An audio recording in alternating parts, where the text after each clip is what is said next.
इस संसार में साहब किसी की अगर अपने पिन भी लिए ना तो लौटाने तो जरूर वापस आना पड़ेगा। एक खूबसूरत एग्जाम्पल, भगवान श्री राम जब वनवास के लिए जा रहे थे तो माँ कौशल्या उनके पास आई और बोली कि हे राम, मैं तुम्हारे बिना 14 साल कैसे बिताऊंगी।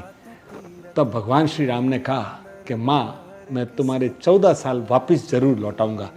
अगले जन्म में भगवान श्री कृष्ण बनकर आए और माँ कौशल्या यशोदा बनकर आई और भगवान 14 साल तक माँ यशोदा के साथ मथुरा में रहे और जैसे ही 14 साल पूरे हुए मथुरा छोड़ गए और उसके बाद कभी मथुरा नहीं आए।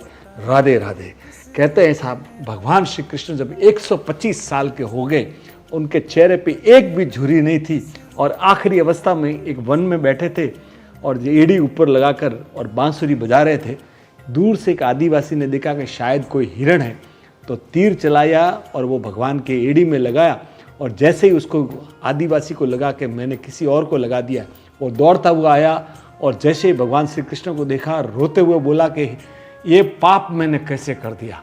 तब भगवान श्री कृष्ण ने कहा कि कोई पाप तुमने नहीं किया है, ये वही तीर है जो पिछले जन्म में मैं राम था और तुम बाली थे और तब मैंने तुम्हारे ऊपर छोड़ा था और तुम अभी आदिवासी बनकर वापस मुझे लौटा रहे हो, तो तुम्हारे ऊपर कोई पाप नहीं चढ़ रहा है सर।